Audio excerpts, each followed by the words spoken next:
Bueno, buenas tardes. Otro día más en el seminario sobre el futuro del archipiélago del Chinismo.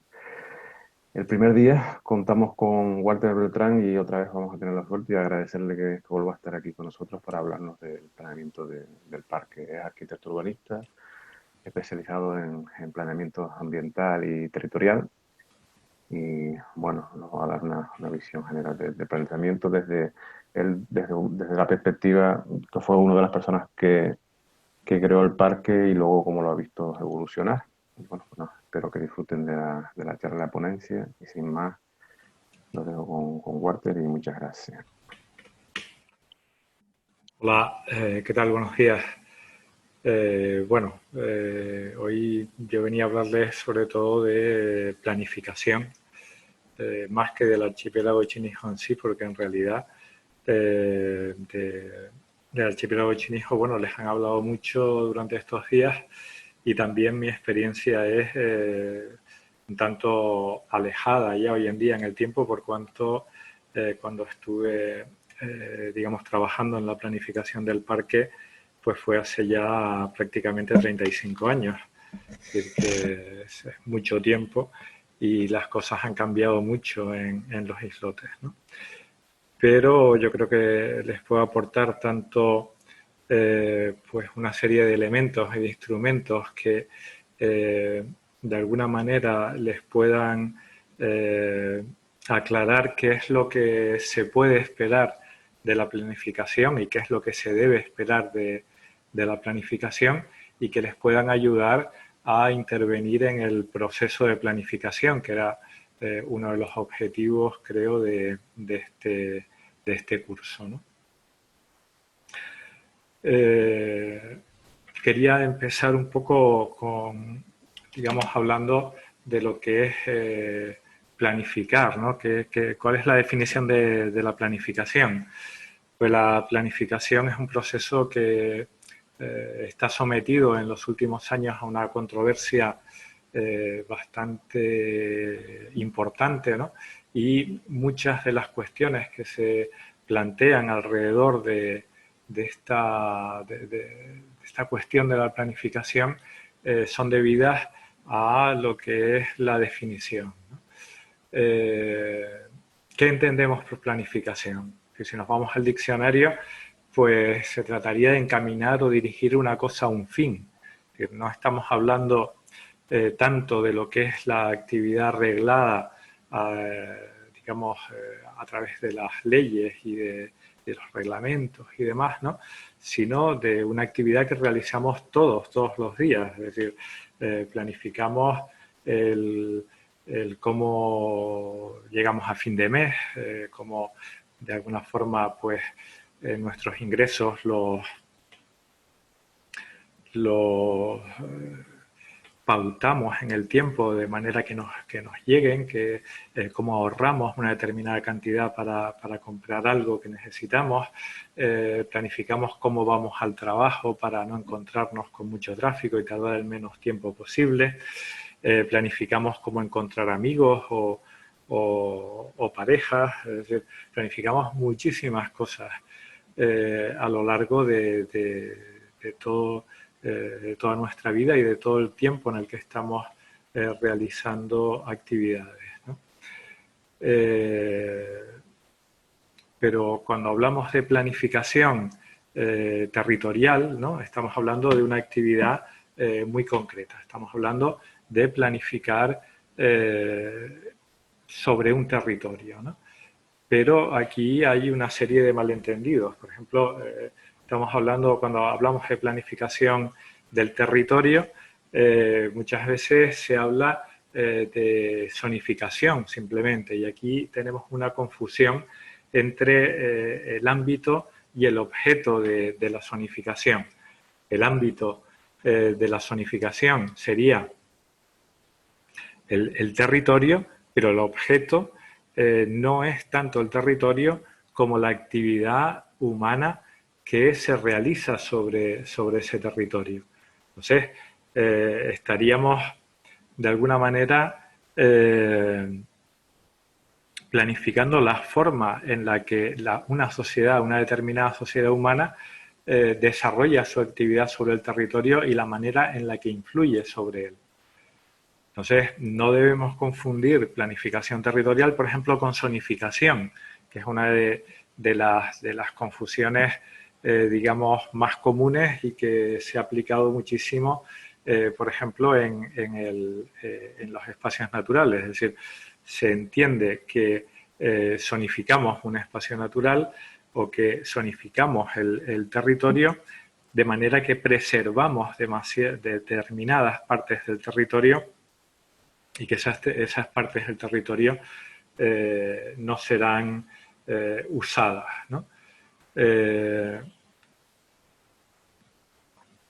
Esta es una cuestión que proviene del concepto de los parques o de los espacios naturales como reservas reservas de naturaleza para el futuro, que era una de las cuestiones de las que les hablaba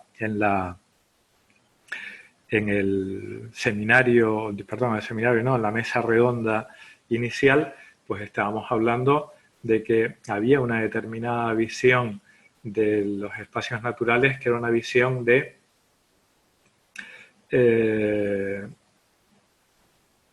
cuál era o de determinar o de definir los espacios naturales como representaciones concretas de unas determinadas formaciones o de unos determinados elementos naturales que tenían un gran valor y que por consiguiente debían ser preservados, y que el resto del territorio pues no tenía ese valor y por lo tanto no tenía ninguna necesidad de ser preservado, ¿no? Y que había determinadas zonas que por su valor debían ser preservadas como representación de determinados ecosistemas, ¿no? Entonces, de ahí la identificación de preservación con una determinada zona concreta y de la zonificación con la planificación de los espacios naturales, en el sentido de que solo se realiza o solo se ha realizado durante un tiempo zonificación, es decir, se zonifica el espacio en zonas de uso moderado, zonas de uso restringido, zonas de uso especial, pero no se hace ninguna labor más de gestión, ¿no? Se está confundiendo en este caso un poco el instrumento, que es la zonificación, con la acción de planificar. En realidad deberíamos ir a realizar, digamos, para la planificación deberíamos preguntarnos o deberíamos situarnos en un contexto mucho más amplio, en el cual hay toda una serie de preguntas clave que debemos realizar. Es decir, ¿qué planificamos? ¿Cuál es el objeto de la planificación que realizamos? ¿Para qué planificamos? ¿Cuál es el objetivo que queremos conseguir? ¿Cuáles son los objetivos a los que queremos llegar con esta planificación? ¿Para quién planificamos? ¿Quiénes son los actores que rigen el proceso? ¿Directa o indirectamente? ¿O es la administración es la que encarga? Hay una serie de actores, como pueden ser los ciudadanos, o pueden ser los visitantes del espacio, o pueden ser los guardas, o pueden ser las personas que están utilizando determinados recursos de ese espacio, que tienen un cierto nivel de intervención en ese espacio y que requieren de un determinado tratamiento, ¿no? ¿Con qué medios contamos? Medios desde el punto de vista legal, económico, cuánto podemos invertir, pero también desde el punto de vista político, social, es decir, quiénes son, digamos, o cuál es la visión política o social con respecto a ese espacio, con respecto a esas actividades, si es una visión positiva o una visión que ve bien la preservación, por ejemplo, o es una visión que la ve como una amenaza, o cómo se ve desde determinados sectores y de qué manera podemos influir o de qué manera podemos captar a unos u otros sectores, ¿no? Responder a estas preguntas es un proceso esencial, digamos, dentro de lo que es la planificación, ¿no? La planificación se configura en este sentido como una actividad pública, ¿no?, que distribuye usos e intensidades de uso en el territorio, establece normas de utilización, prevé infraestructuras como carreteras, puertos o dotaciones, es decir, dotaciones que pueden ser para el uso público, pero pueden ser también educativas, docentes, sanitarias, establece fórmulas de gestión de determinados recursos, diciendo, bueno, pues debe haber una fórmula de gestión, que digo yo, para las visitas, una fórmula de gestión para la pesca, fórmulas de gestión para la caza, toda una serie de cuestiones, y asigna medios económicos para conseguir todos estos fines. Y también determina cuáles son las fuentes de obtención de esos medios económicos, ¿no? Todo esto tiene que ir, digamos, con una característica fundamental, la visión estratégica. Es necesario tener una visión estratégica en la toma de decisiones, es decir, hay que prever cuáles son las decisiones más importantes, hay que establecer las prioridades de actuación dentro de la planificación, ¿no?, y establecer también un balance o un equilibrio entre las necesidades y las posibilidades que tiene cada lugar, ver cuáles son las necesidades de los distintos segmentos de población, las posibilidades de cada territorio de ser usado. Es decir, hay toda una serie de cuestiones que hay que combinar y tomar una serie de decisiones desde el establecimiento de prioridades muy concretas, ¿no? Y tienen que ser siempre decisiones muy, digamos, adecuadas a cada territorio. No valen las soluciones simplistas, no vale, digamos, el rellenar el formulario del planeamiento.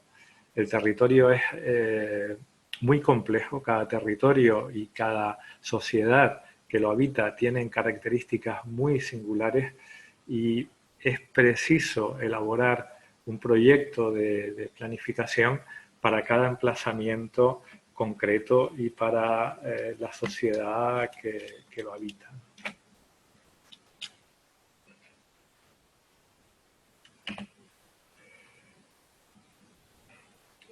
Otra cuestión que hay que ver, digamos, cuando empezamos a planificar, es que tenemos distintas fases en la planificación. Es decir, para tomar decisiones, primero tenemos que tener una buena información, tenemos que conocer bien el lugar, tenemos que hacer un diagnóstico, tenemos que evaluar las posibilidades y alternativas que tenemos de, digamos, mejor aprovechar ese territorio, de mejor planificar ese territorio y luego elaborar un modelo de ordenación.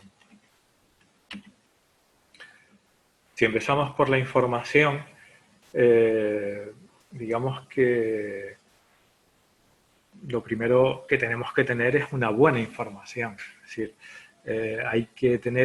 tiene que haber un hilo conductor que vaya desde lo que es la información al diagnóstico y a la ordenación. ¿Sí? No son procesos estancos de alguna manera. Es decir, tenemos que concebir la información ya desde un principio como un conjunto de datos que tiene que estar contextualizado en el territorio, que tiene que estar elaborado para obtener resultados que podamos comparar con otras fuentes de información o con otros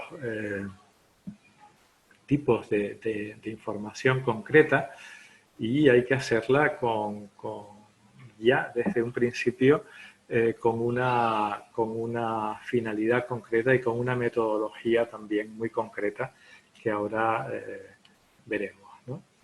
Tiene que ser una información adecuada a la escala del territorio estudiado.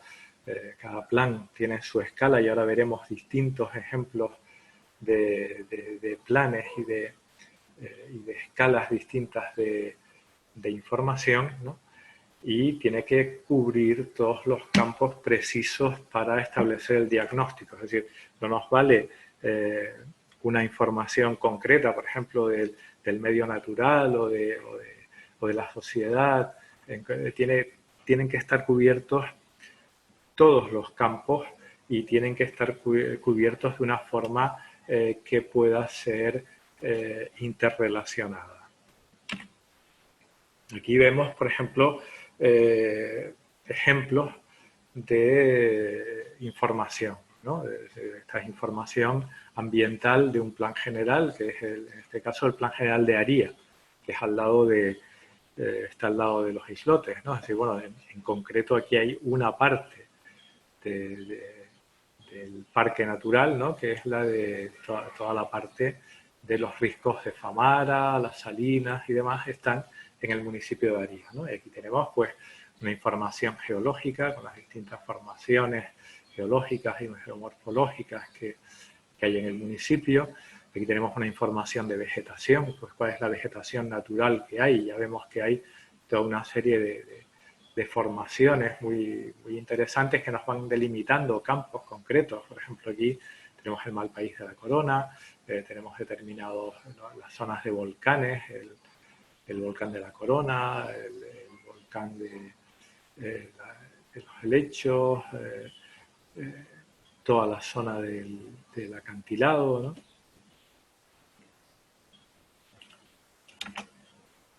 O tenemos otro tipo de informaciones, por ejemplo, en un negativo de lo que sería la información antes de lo que es la vegetación, pues vemos aquí toda una información sobre los distintos tipos de cultivo que hay en el municipio, ¿no? Que tienen una influencia decisiva en el valor ambiental y en el valor cultural del municipio, ¿no? O aquí tenemos otra información que son los terrenos que son de propiedad pública. Todos estos terrenos que están en este color magenta son terrenos de propiedad pública. Son cuestiones, por ejemplo, que facilitan muchísimo la gestión, el que haya una gran propiedad pública, como pasa en parte de los islotes, ¿no? Pues en Aría pasa también. Entonces tenemos elementos que nos van a facilitar esa gestión de cara al futuro, ¿no? A partir de toda esta información, ¿no? Pues se realiza toda una serie de unidades. Aquí estamos hablando todo el rato de información ambiental, ¿no? Es decir, pues hay unas unidades, pues esto es el Malpaís, esto es una zona del Malpaís de la Corona, que serían las Peñas del Tao. Aquí hay los volcanes que están en este color rojo oscuro, ¿no? Hay zonas de cultivos sobre las coladas, por ejemplo, estos son cultivos de vid sobre las coladas.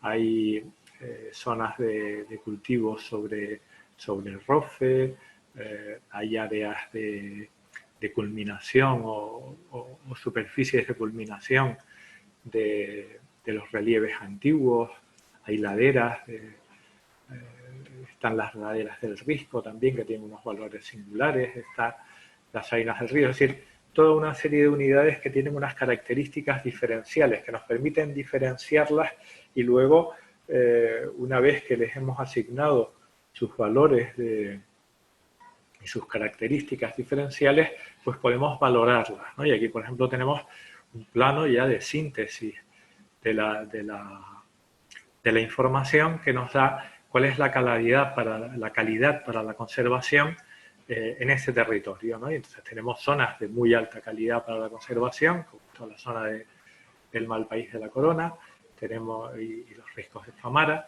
tenemos zonas de una calidad media, como son los cultivos y algunas zonas como los arenales de esta parte baja de Mala y Charco del Palo y demás. Tenemos luego otras zonas de calidad ya media-baja, de cultivos más ordinarios o de laderas, y otras que tienen ya muy poca calidad ambiental, como zonas ya degradadas o muy erosionadas que tienen un nivel de interés muy, muy inferior. Entonces, con esto ya tenemos de alguna forma delimitados cuáles son los campos en los cuales o las áreas a las cuales debemos prestar más atención, es decir, a unas desde el punto de vista de la preservación, porque le asignaríamos posiblemente a las de mayor valor ambiental pues una normativa, digamos, de preservación dentro de la zonificación. Y luego tenemos otras en las cuales vamos a poder tener una intensidad de usos muy superior y que nos van a permitir desarrollar todo tipo de actividades de las que requiere la sociedad que habita ese ámbito, ¿no? En otro orden de cosas, ¿no? Aquí podemos ver, por ejemplo, en el mismo área, otro plan completamente distinto, que es el palmeral y el valle de Aría en concreto, ¿no? En el cual pues se pretende pues proteger lo que es el núcleo de Aría y su palmeral, ¿no? Y entonces aquí hemos reflejado una información de un grado de detalle muy superior, ¿no? Aquí tenemos todas las edificaciones señaladas, que luego veremos que también esas edificaciones pues se distinguen por valor y por digamos, calidad desde el punto de vista patrimonial, ¿no?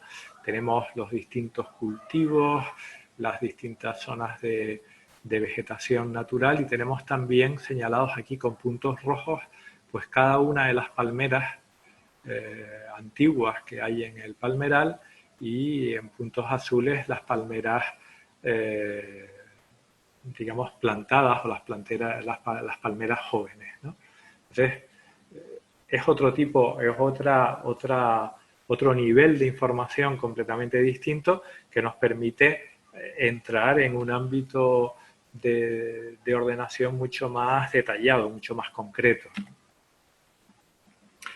Aquí, bueno, pues hay toda una serie de información que tenemos que reflejar, ¿no? Pues la información ambiental que veíamos antes, información territorial, digamos, cuál es el contexto en el que está este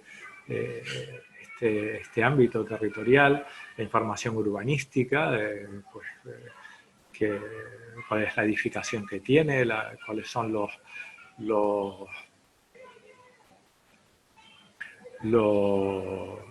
requerimientos urbanísticos que hay, la información socioeconómica, cuál es la sociedad que lo ocupa, de qué manera se desenvuelve, de qué manera aprovecha este territorio,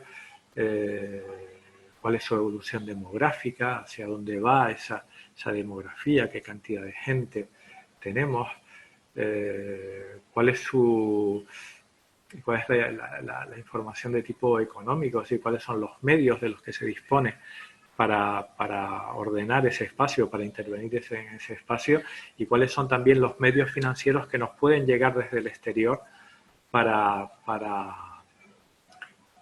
financiar nuestras acciones. Es decir, bueno, pues hay toda una serie de marcos financieros a nivel de las islas, a nivel del archipiélago, a nivel nacional, a nivel europeo, que nos pueden permitir captar fondos para realizar acciones en este territorio, ¿no? Pues una de las cuestiones que tenemos que saber es cuáles son esos medios que están disponibles, para ver de qué manera podemos captarlos, y también para prever determinadas acciones que es posible realizar si existen medios, y no es posible realizar si no existen medios. Es decir, una de las cuestiones fundamentales que tenemos que saber es con qué medios contamos para la planificación, porque es muy distinto hacer una planificación con grandes cantidades de dinero o con pequeñas cantidades de dinero. También es preciso saber cuál es el marco jurídico administrativo con el que contamos, es decir, si es un marco jurídico administrativo como el de un parque natural o como el de una reserva o como el de un paisaje protegido, pues tendremos unas determinadas condiciones. Si estamos fuera de ese ámbito, tendremos unas condiciones diferentes, ¿no? Y eso también hay que tenerlo muy en cuenta, ¿no? Pero aquí, en general, hay también grandes olvidados, de alguna manera, en lo que es la información. Es decir, cuando se abordan los planes, se suele, de alguna forma, rellenar el formulario, lo que antes les decía que no se debía hacer. Es decir, se rellenan todos los capítulos de información con una información muy detallada, por ejemplo, sobre el clima, que bueno, que al final, vale, está muy bien saber cuál es el clima que hay, pero igual no necesitamos una tesis sobre el clima, ¿no? Y, sin embargo, no se estudia lo que son los procesos territoriales y sociales, es decir, cuál es el proceso que ha seguido el territorio hasta este momento, ¿no? Y cuál es el momento en el que se encuentra y cuál es la proyección hacia el futuro de ese proceso. Cuál es el contexto social, político, económico, histórico en el que se desenvuelve la actividad de planificación, ¿no? Yo les decía, por ejemplo, el otro día, que cuando nosotros llegamos a los islotes, llegábamos en un barco que tenía 20 plazas y que hacía 2 viajes al día.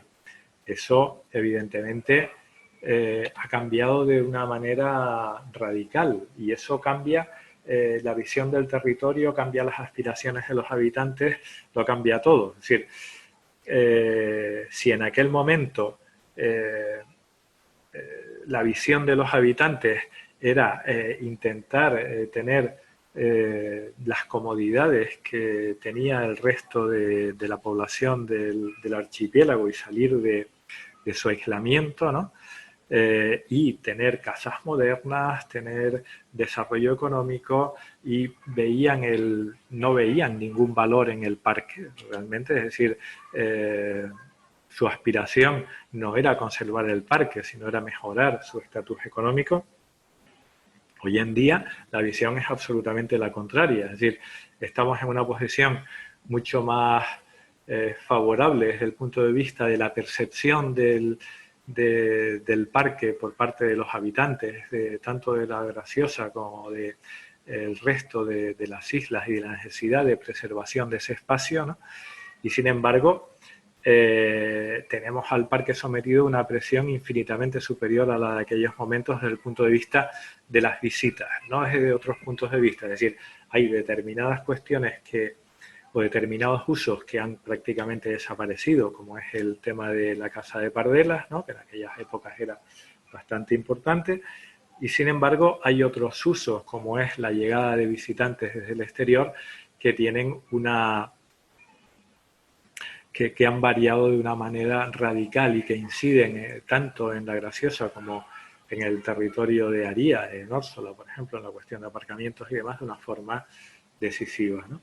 Entonces, aquí hay toda una serie de ciudadanos, hay una serie de actores que están participando y con los que es preciso contar, ¿no? Hay que contar con la capacidad de intervención que tienen y con sus aspiraciones también, ¿no? Entonces, esos ciudadanos que hoy en los islotes tienen unas determinadas pretensiones y unas determinadas aspiraciones, sobre todo de tener calidad de vida y servicios y demás, pero que ya son muy diferentes a las que tenían hace 35 años y que van a ser muy diferentes en el futuro, y es preciso prever cuáles son esos servicios que requieren, ¿no?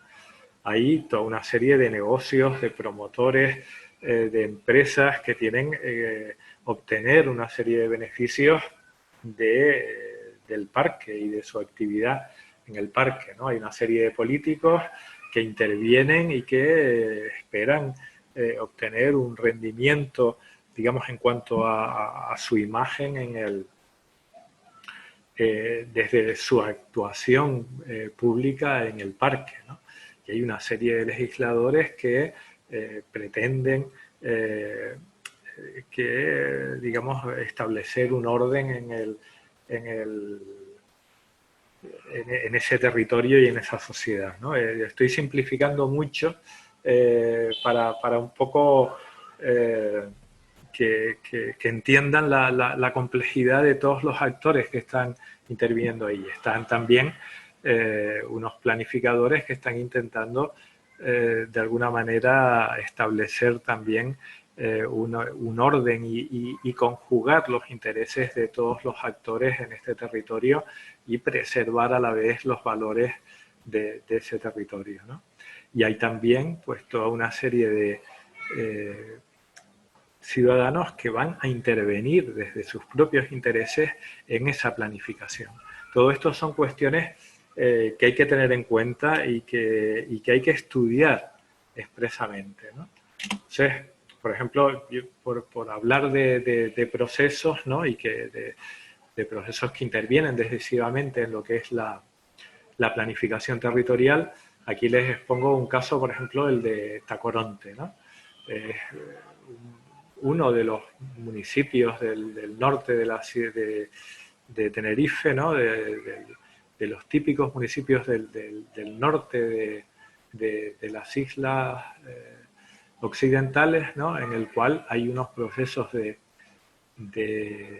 urbanización difusa tremendos, ¿no? Que están facilitados por una red de comunicación agraria muy capilarizada, ¿no? En todo el territorio, ¿no? Estos son procesos que condicionan enormemente el territorio, ¿no? Y que tenemos que tener en cuenta. En el archipiélago Chinijo tenemos que descubrir cuáles son esos procesos que están condicionando el territorio, ¿no? Y posiblemente el más importante por su influencia económica es sin duda el de las visitas, ¿no? El hecho de que hoy en día haya 800.000 visitantes anuales no es un impacto pequeño, no es un proceso, digamos, menor para un territorio como ese, ¿no? Es decir, es un proceso que hay que encauzar de una manera muy importante, ¿no? Otra cuestión que hay que ver es el crecimiento o los factores demográficos, por ejemplo. Este es otro proceso muy importante que se analiza en todos los planes. Este es de otro plan que hemos desarrollado, que es el esquema director del Gran Agadir, ¿no? En el cual vemos cómo hay un proceso de desarrollo demográfico, de crecimiento demográfico verdaderamente brutal, con unos crecimientos tremendos en la ciudad que van a desarrollar unas dinámicas de ocupación del territorio en su periferia verdaderamente brutales que hay que prever y hay que encauzar, ¿no? En el caso de los islotes, esos procesos serían los procesos más bien de difusión de los habitantes sobre el territorio, ¿no? Aquí pues tenemos la evolución histórica de esta misma ciudad de Agadir, ¿no? Que pasó de ser una pequeña medina amurallada en la cima de una montaña hasta los años 60 a convertirse en el día de hoy en una ciudad de más de 2 millones de habitantes, ¿no? Bueno, son contextos que es preciso analizar, ¿no? Otra de las cuestiones que es siempre necesario es el contacto directo con la población, ¿no? Aquí vemos, por ejemplo, un proceso de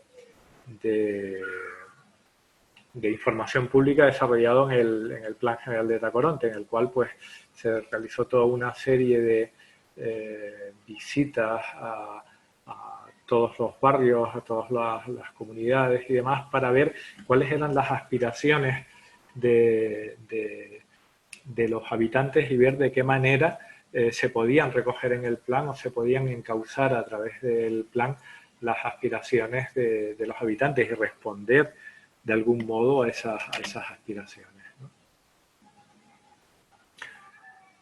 A partir de toda esta información tenemos que establecer un diagnóstico, tenemos que ver cuáles son las potencialidades y las capacidades que hacen atractivo o valioso el territorio y que debemos preservar, capacidades que pueden ser agrarias, que pueden ser de explotación minera, que pueden ser paisajísticas, que en el caso de Canarias son básicamente paisajísticas y que están muy ligadas a lo que es la explotación turística del territorio, ¿no? Tenemos que ver también cuáles son los problemas que aquejan ese territorio, cuáles son los impactos, cuáles son los procesos de deterioro que los afectan y que afectan también, en este caso, por ejemplo, de Canarias, a la actividad turística, ¿no? Detectar cuáles son las áreas clave en las que hay que intervenir porque o bien tienen grandes valores o bien están muy afectadas por esos problemas, ¿no? Y identificar también cuáles son las tendencias y procesos clave y la evolución que va a seguir ese ámbito, ¿no? Entonces aquí, por ejemplo, vemos, volviendo en este caso a lo que es el caso de Aría, ¿no? Pues tenemos dentro de lo que es el diagnóstico, pues tenemos un plano de valores, ¿no? Aquí están representados todos los valores que hemos encontrado en este territorio, ¿no? Pues los edificios de interés cultural están aquí señalados en colores violeta, magenta, rojo, el palmeral que tenemos aquí en estos círculos negros con borde amarillo que son las palmeras antiguas y en los círculos azules, que son las palmeras jóvenes, están los terrenos de cultivo que tienen su valor y las obras de adecuación para el uso agrario, que son también muy valiosas, ¿no?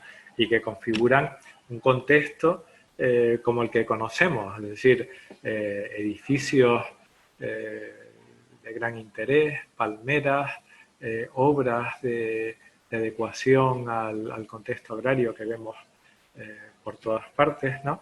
Y esto es lo que hace de este territorio un territorio valioso, ¿no? Esto es lo que tenemos que descubrir en cada territorio, qué es lo que vale y qué es lo que tenemos que preservar y de qué manera podemos preservarlo. La cuestión es que también junto con esto hay toda una serie de problemas, es decir, hay pues abandono de cultivos, aquí vemos en este amarillo más tenue todos los cultivos que están abandonados, hay los procesos erosivos que son estos amarillos más oscuros y las cárcavas que están ya en naranja, hay las nuevas tipologías que no se adecúan a lo que es las tipologías tradicionales y que introducen unos elementos, digamos, diferentes y que de alguna manera no encajan dentro de este territorio, ¿no? Y en general, pues, una obsolescencia funcional de lo que es la agricultura, del patrimonio construido agrario, ¿no? Y del patrimonio cultural de lo que son las edificaciones patrimoniales, ¿no? Son problemas que aquejan a este territorio, es decir, pues edificaciones antiguas de gran interés que están en estado de ruina o de semirruina, otras edificaciones que han desaparecido para luego ser sustituidas por edificaciones de tipismo dudoso, en cierta manera, es decir, que no tienen nada que ver con lo que era la edificación tradicional, ¿no? Pues estos son problemas con lo que nos encontramos y a los que debemos responder, ¿no? Lo que es la degradación de los terrenos de cultivo, por ejemplo, pues cómo respondemos a todas estas cuestiones, ¿no? De qué manera actuamos sobre este territorio, ¿no? que está en este estado de degradación y que si no actuamos va a proseguir ese estado de degradación hacia el futuro, ¿no? Vemos aquí, por ejemplo, otro estudio, por ejemplo, este es del Estado de Agadir, del esquema director del Gran Agadir, en el cual vemos cómo a partir de toda una serie de datos, ¿no? de informaciones, este es, por ejemplo, la pendiente, las unidades de vegetación, serían estas, los espacios protegidos que tenemos, pues creamos toda una serie de ámbitos de, digamos, homogéneos, ¿no? Y a través de una base de datos introducimos todos esos datos, ¿no? Para finalmente obtener mapas de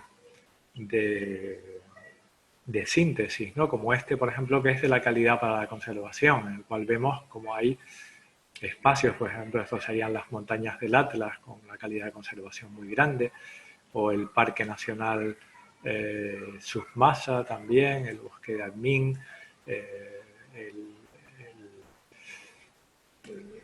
zonas, digamos, de un valor enorme, ¿no?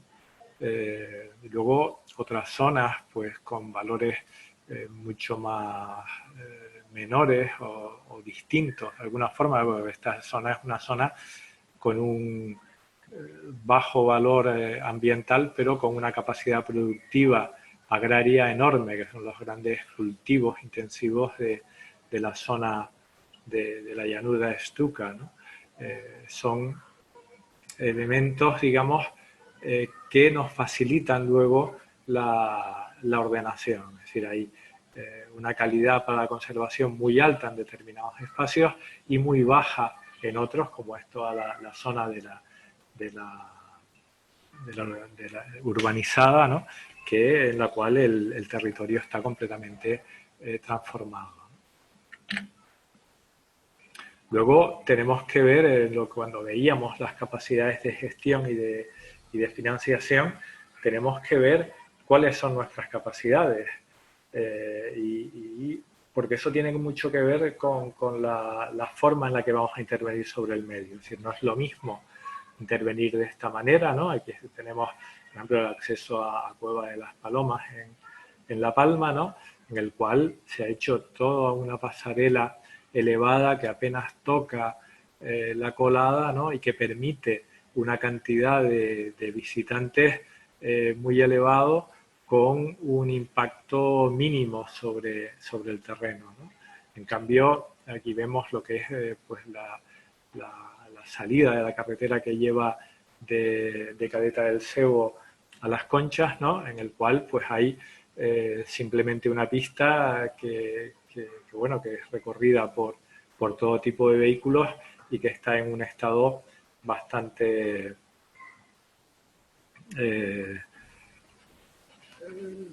deteriorado, ¿no? por los distintos vehículos, ¿no? Y que se va ensanchando cada vez más a medida que los vehículos van intentando buscar los extremos o los laterales para evitar las irregularidades del terreno, ¿no?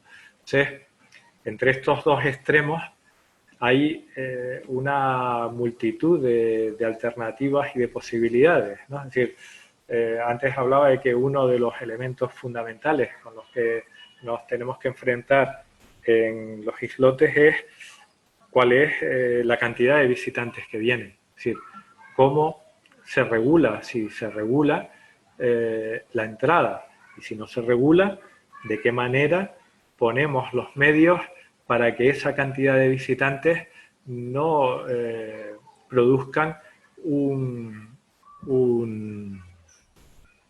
impacto excesivo sobre el medio, ¿no?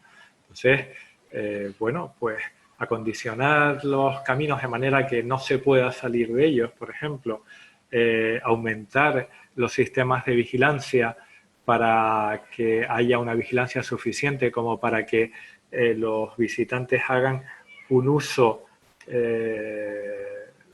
muy determinado del territorio que sea, digamos, estipulado de antemano y que no puedan salir de unos determinados recorridos, por ejemplo, y no produzcan el daño que pueden producir, por ejemplo, los todoterrenos circulando por todo el territorio, ¿no?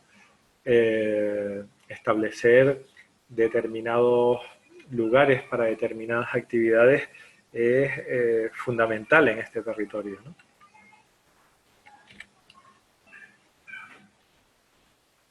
A partir de todo de todos estos estudios, ¿no? Llegamos a lo que es el modelo de ordenación, ¿no? El modelo de ordenación que está constituido por toda una serie de elementos, ¿no? Yo les decía antes que no había que confundir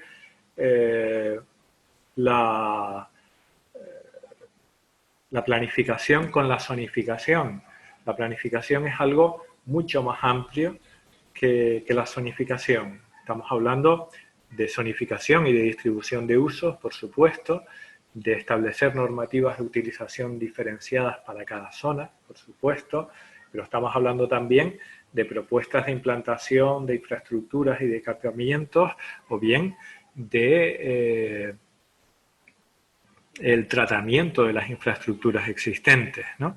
Por ejemplo, en los islotes, pues serían un sitio clave, digamos, por ejemplo, para poner energías alternativas. Hay el norte de la isla, pues hay lugares, por ejemplo, donde está la antigua cantera del puerto, donde se podrían establecer molinos que abastecieran a la isla, y sobre los techos de las edificaciones se pueden poner paneles solares y se puede hacer toda una gestión energética que mejore el funcionamiento de esta isla, ¿no? Eso pueden ser cuestiones que se traten en el PRUC, ¿no?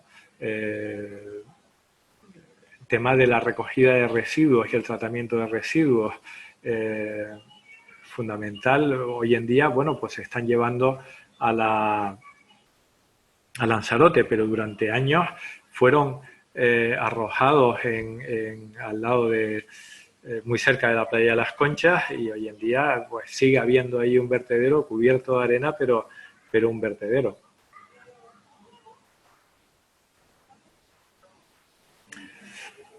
Hay que hacer hay que acondicionar los recorridos para el uso público, hay que acondicionar la vigilancia y hay que acondicionar y hay que, digamos, coordinar todos los medios existentes para ver que el uso de ese espacio es el más adecuado, ¿no?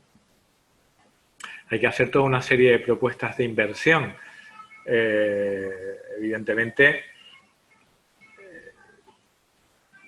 todas las actuaciones que se vayan a realizar tienen que tener una ficha financiera, y el hecho de que tengamos o no tengamos dinero va también a tener mucha influencia en la manera en la que preveamos la gestión de este espacio, ¿no? Y luego hay otras cuestiones importantes, como es si tenemos un órgano de gestión de ese parque o no lo tenemos. Es decir, el órgano de gestión es un elemento fundamental, es decir, que haya un órgano de gestión que coordine a todos los actores que están interviniendo ahí. Si antes me refería a los actores políticos, a los actores administrativos, es decir, pues hay 2 municipios, hay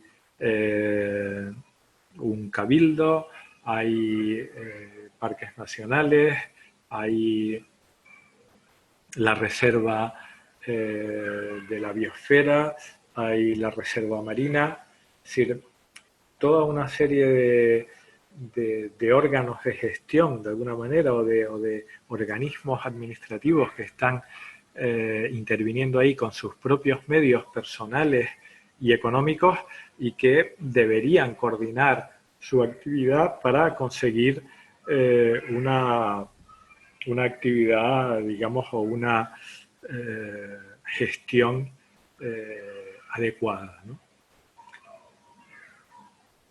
Finalmente tenemos que tener una coherencia entre lo que son las necesidades, lo que son los medios y lo que es la propuesta, ¿no? Y en este sentido siempre es preferible encauzar los procesos, es decir, hay una serie de procesos que están actuando sobre el territorio y es preciso encauzarlos y llevarlos hacia hacia un resultado deseable, ¿no? Digamos, procesos que se están produciendo en la Graciosa, pues por ejemplo, o aprovechamientos, la pesca artesanal y la pesca deportiva, pues habría que encauzar esos procesos, ¿no?, de manera que produzcan el máximo rendimiento con un mínimo de impacto. Y eso son cuestiones clave en este caso. Los habitantes tienen que tener un rendimiento y el impacto tiene que ser mínimo. Pues una de las cuestiones que se han planteado desde siempre es, bueno, pues llevar esa pesca artesanal, esa pesca productiva de alguna manera hacia la pesca deportiva, hacia el conocimiento de las especies, hacia el conocimiento de ese mar y de ese territorio en el que se desenvuelve la actividad, ¿no? Y no tanto hacia la extracción masiva que no tiene mucho sentido, ¿no? Entonces, con todo eso elaboramos un modelo. Aquí yo no tengo ningún modelo elaborado de los islotes porque ya, como les decía, ya hace 35 años que fuimos desplazados de la planificación de los islotes, ¿no? Pero sí puedo hablarles de esquemas de otros territorios. Por ejemplo, este es el territorio del Gran Agadir. Antes les hablaba de las grandes tensiones centrífugas que tenía, que tenía la ciudad, ¿no?, de expansión hacia el exterior y que de alguna manera están colonizando toda la llanura en la que se desarrollan los cultivos agrarios y demás, ¿no? Es decir, un espacio de un valor agrícola enorme donde se produce pues aproximadamente 1 millón de toneladas anuales de verdura que está destinada a los mercados europeos y que ocuparla con la población, ocuparla con edificación es una locura. Entonces, ¿qué hacemos? Pues reconducir esos procesos de crecimiento hacia los lugares donde se producen los crecimientos más concentrados e intentar dar una forma concreta a esta ciudad y que no siga expandiéndose, ¿no?, de esa manera tan desordenada. Son procesos o modelos que luego tienen toda una serie de submodelos, ¿no? Aquí, por ejemplo, pues están las zonas industriales y comerciales de la aglomeración, ¿no?, donde se desarrollan esas zonas logísticas de la aglomeración, ¿no? Pero también modelos como es el de la gestión de residuos, donde están situados los distintos centros de recogida de residuos de distinto tipo, ¿no?, y donde están los centros de reciclaje y de gestión de los residuos, ¿no?, que estarían aquí señalados en estos módulos, digamos, que hemos situado en el exterior de la ciudad, ¿no? O, por ejemplo, para lo que es el Aria, ¿no?, en otra escala completamente diferente, ¿no?, pues podemos ver cómo uno de los problemas fundamentales de Aria es la red viaria, que ahora mismo pues es muy estrecha, tiene muchos problemas de cruce a través de, de la, del tejido urbano, de las guaguas, de los autobuses y de los coches, ¿no? Que interfieren muchísimo con el tráfico peatonal y entre ellos, ¿no? Y entonces, pues bueno, se proponen pues, una serie de actuaciones que permiten hacer circuitos de dirección única y acabar un poco con las dobles direcciones en ese tejido urbano, ¿no? Luego se establece pues toda una serie de medidas de protección para todo lo que son las edificaciones de interés patrimonial y sus entornos, ¿no? Que serían todas estas que están aquí en colores rojos, azules y naranjas, ¿no? Se establece una protección del palmeral, de todas y cada una de las palmeras que han sido identificadas, ¿no? Y de la vegetación arbórea que hemos identificado. Y luego toda una serie de actuaciones que afectan tanto a lo que es la red viaria para acondicionarla, ¿no? Como a determinados espacios que actualmente están deteriorados y que sería conveniente recuperar, como a todas las zonas que están afectadas por la erosión de una manera más importante, ¿no? Y entonces, pues, todas esas zonas tienen unas medidas concretas, ¿no? Por ejemplo, aquí tenemos, pues, las medidas de fijación de suelos, ¿no? Pues hay definidas toda una serie de medidas de fijación de suelos, ¿no? Que están evaluadas, ¿no? Dimensionadas y valoradas de manera que podamos solicitar las subvenciones necesarias para hacer ese trabajo, ¿no? Luego hay toda una serie de programas, ¿no? De rehabilitación del patrimonio construido, de programas digamos, que tienden a, de alguna forma, a captar financiación europea o financiación nacional, ¿no? Para determinadas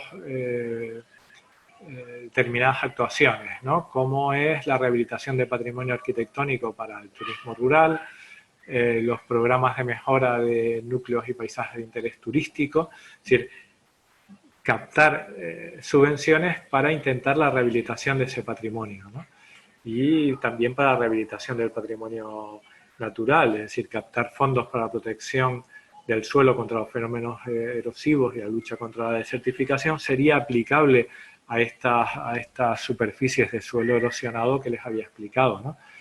Y luego también la implantación de infraestructuras de innovación y desarrollo tecnológico para el equipamiento turístico, ¿no? Claro, antes les hablaba de que había que contextualizar la planificación, ¿no? La planificación de los islotes, al igual que la planificación de ARIA, se produce en unas islas de turismo masivo. Canarias es uno de los destinos turísticos más importantes a nivel mundial. Es decir, tiene una capacidad y recibe una cantidad de turistas al año que es muy superior a la mayoría de los países que consideramos turísticos. Y recibimos más de 15 millones de turistas anuales y eso es lo que de alguna forma representa el contexto en el cual se desarrolla la planificación tanto del municipio de Aría como de los islotes. Es decir, a Lanzarote vienen más de 1.750.000 visitantes al año, tiene más de 60.000 camas turísticas, tiene una conectividad elevadísima con los mercados turísticos, ¿no? Y digamos, tiene un modelo que está muy basado en el disfrute de la calidad paisajística y ambiental de su territorio, ¿no? Entonces, eh, desde mi punto de vista, lo que se debería hacer tanto en los islotes como en Aría es ir a la captación de un segmento del mercado que es el que más puede apreciar el valor de este territorio, es decir, senderistas, amantes de la naturaleza y de los deportes al aire libre.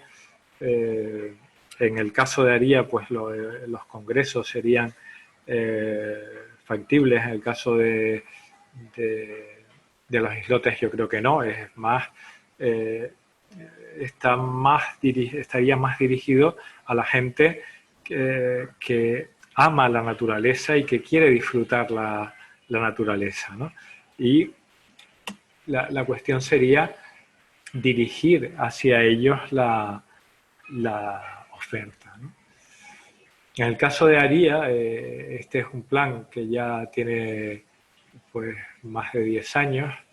Nosotros proponíamos la creación de un hotel difuso, como para de alguna manera intentar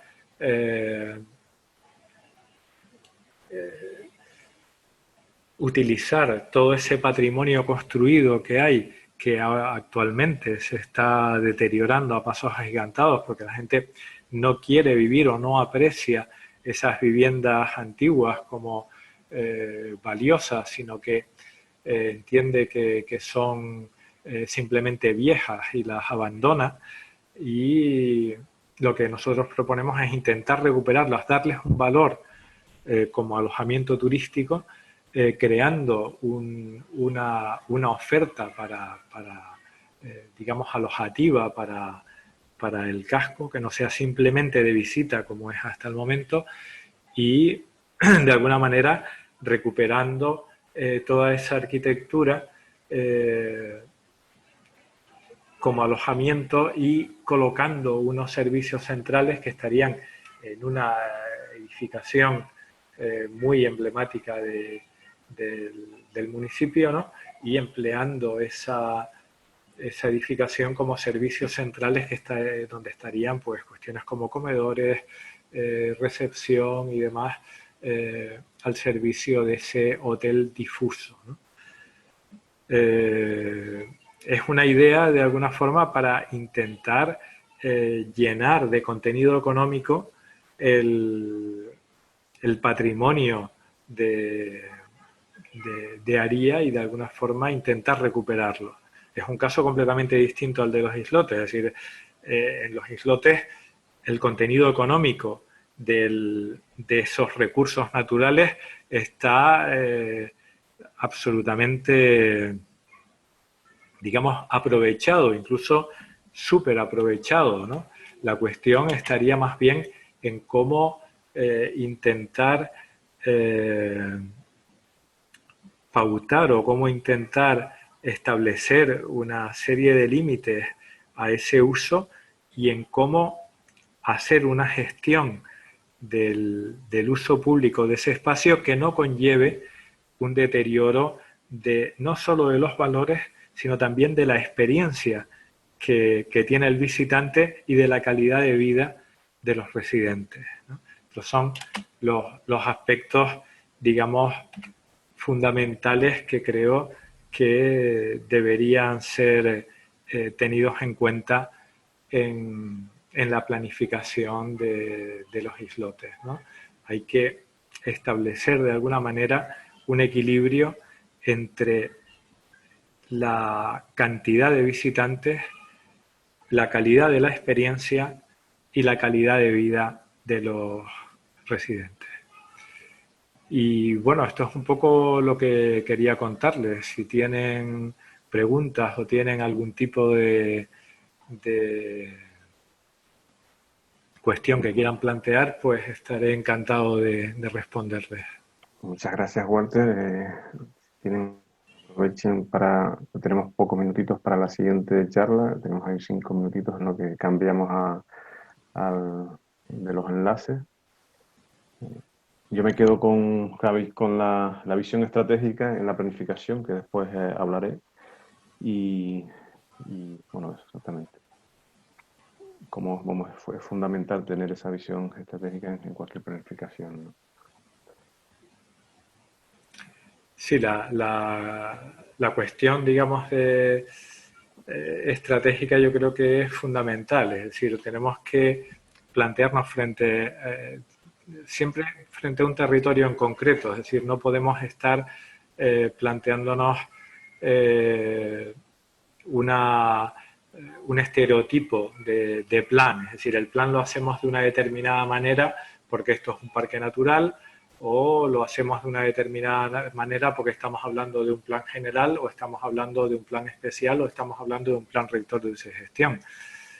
El plan tiene que destinarse a un entorno concreto y a una sociedad concreta que utiliza ese espacio y que tiene una visión concreta de ese espacio, ¿no?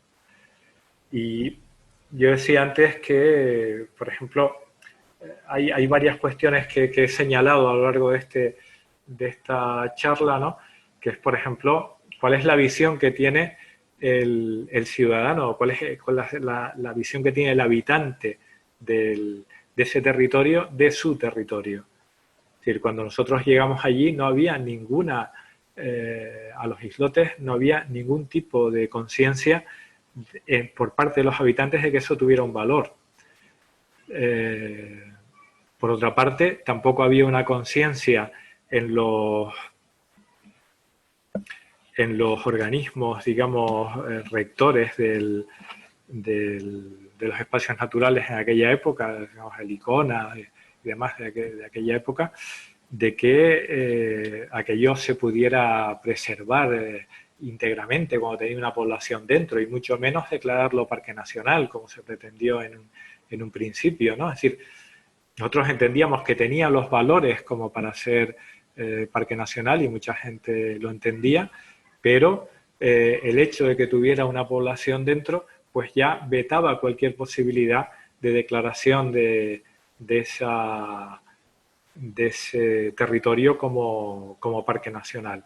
Incluso cuando se planteó la posibilidad de proteger los islotes, pues la Graciosa quedaba fuera de esa protección, en el plan especial de protección de los espacios naturales, ¿no?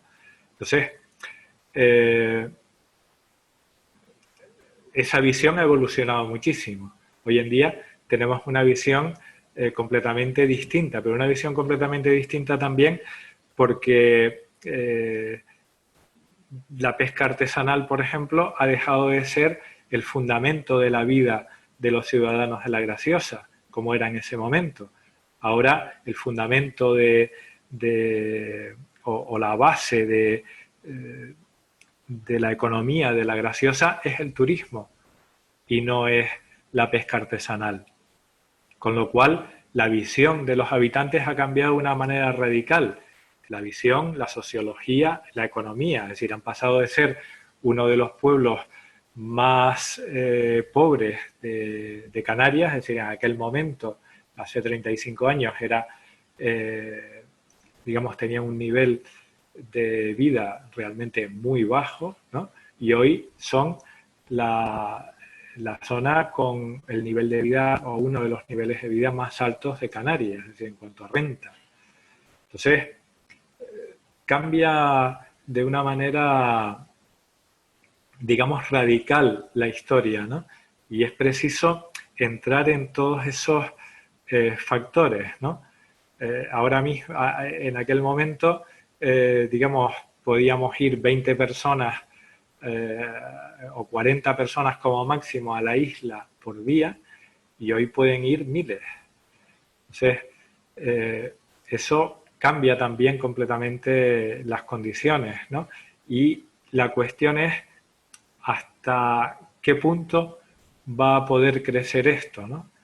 Actualmente hay un punto digamos, o un cuello de botella, que es el puerto de Órsola, que no deja llegar más de un cierto número de visitantes, ¿no? pero en el momento en el que eso deje de, ese cuello de botella, digamos, se abra, el futuro puede variar muchísimo, ¿no? Entonces, de alguna manera, habría que intentar pautar cuál es el, el régimen, cuál es la capacidad de carga de ese territorio, ¿no? Porque claro, el número de visitantes crea actividad, crea nuevos habitantes, crea residuos, crea necesidades de energía, necesidades de agua, necesidades de, de abastecimiento, y todo eso, digamos, produce toda una serie de cambios y de impactos en el territorio, ¿no? Y hay que analizar hasta qué punto eso es viable o es aceptable o no. Y eso son cuestiones que hay que analizar desde un punto de vista social. Hay que analizar no solo desde un punto de vista ambiental, sino también desde un punto de vista social, hasta qué punto son o no son aceptables, y hay que evaluar muchos criterios y muchas opciones. Pues bueno, pues lamentablemente tenemos que pasar ya a la siguiente charla y bueno, pues va a ser lo que siempre agradezco a todos los ponentes. Gracias, Walter, por encima volver a repetir nuestra visión desde el mundo del planeamiento, de la arquitectura y el urbanismo. Y nada, pues hasta otra. Esperemos vernos por aquí, por el archipiélago chinijo. Gracias, Walter. Pues muchas gracias, muchas gracias. Ha sido una experiencia interesante esto de dar una charla frente a mi ordenador. La verdad es que es la primera vez que hago algo así. Pero bueno, espero que haya sido interesante. Bueno, pues Gracias venga, por venga, todo gracias. y hasta otra. Venga, chao.